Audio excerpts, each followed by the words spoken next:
throughout this course and other courses in the program, we're going to add conversations with different folks who are involved in politics. And I'm fortunate enough to have in the statistics class joining me today, Ashley Spillane. I actually got to know her in the lead up to the 2012 election.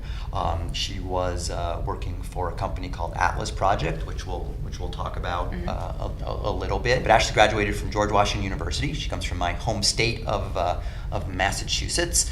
She's actually someone who's actually from the Cape, not only summering, using that as a verb, on the Cape. She wintered on the Cape, went to GW, and then her first major job was with the John Kerry campaign in 2004, mostly working in the pivotal state of Ohio. And out of the Kerry campaign, or the ashes of the Kerry campaign, ended up doing a couple different campaigns in the state of Iowa, a gubernatorial campaign. You did Vilsack. For president. Vilsack for president, for those of you who remember. For there was a those who remember that Vilsack for president, and then did a couple other people for president, and then ended up at the DNC in 2010. And I think we're going to end up, DCCC, and I think we're going to end up focusing on that in a second, because that was, you had lots of interesting jobs before that.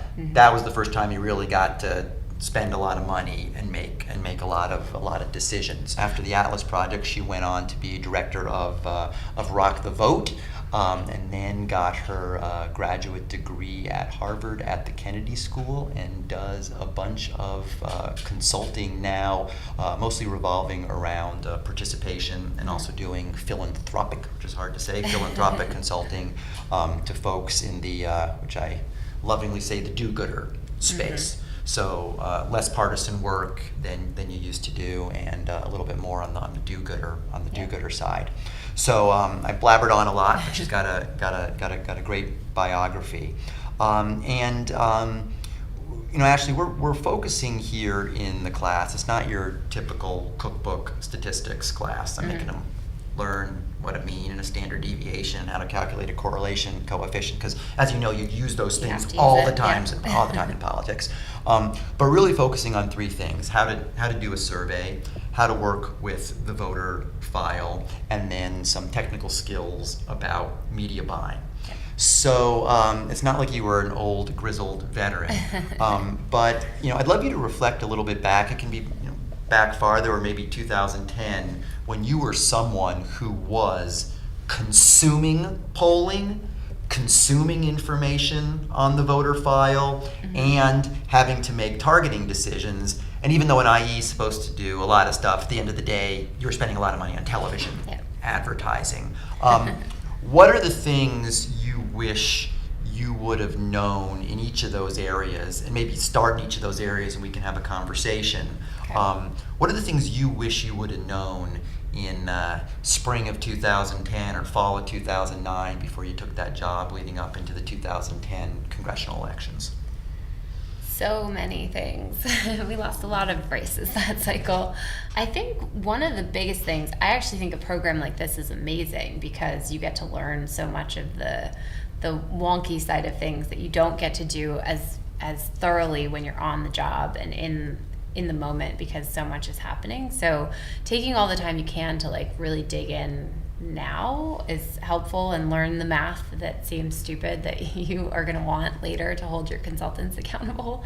That's super important.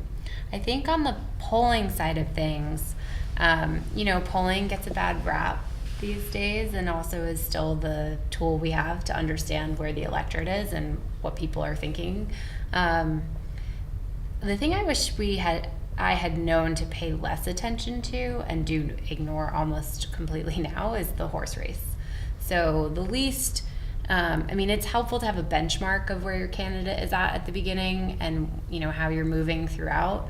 But if you are playing in a race, if you are going in to win, where they are in that moment doesn't totally matter. What matters is how are people responding to the things that you're doing, and are they moving? So using the polls as opportunities to really dig in on what's working, what's not working, where can you change your tactics. So let me dig into that a little bit. So you get a poll back, and it has your candidate Snodgrass, and she's down by 10 percentage points. Yep. Now, it might depend whether or not she's an incumbent and other things, but you're not so concerned she's down 10.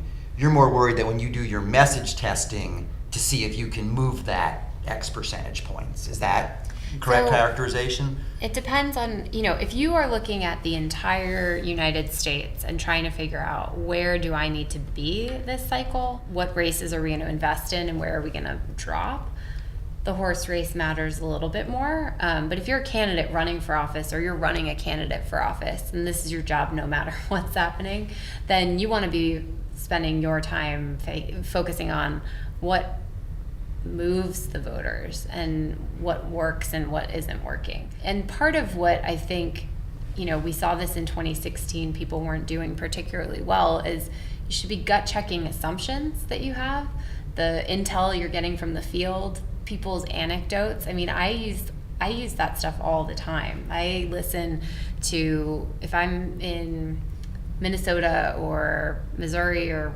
I was in West Virginia this weekend, if you go to the convenience store and talk to people, if you get in an Uber and you talk to people and you hear something that you think might resonate or you could tweak into a message, that's what polling is great for. Check that assumption, see if it moves people, see if it helps and works for.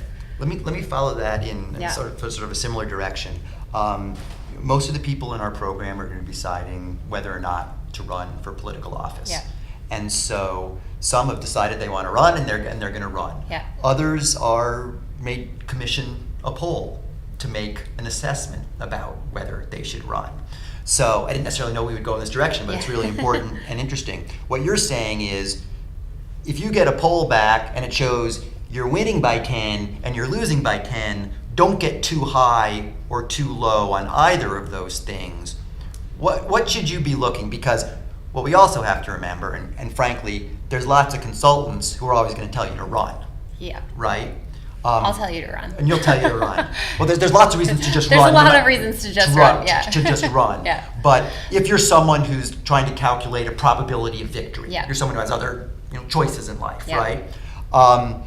What are some of the things that you look at in that poll rather than the horse race, the plus 10 or minus 10? Well, before the poll, I would look at the history of the district you're running in. I mean, history is the best predictor, and a knowledge of what's happening in the current atmosphere and the environment is helpful. So if somebody is vulnerable, a safe seat for one party or the other becomes vulnerable because of a scandal or a retirement or really bad policy votes, or, a national attack against a certain issue that this person, is on the wrong side of. Understanding where the environment is allows you to, in this poll, test how vulnerable they are to the environment. And that helps with the horse race, because as a person with no name recognition in a district, if you do a poll, it's very unlikely you're going to perform particularly well.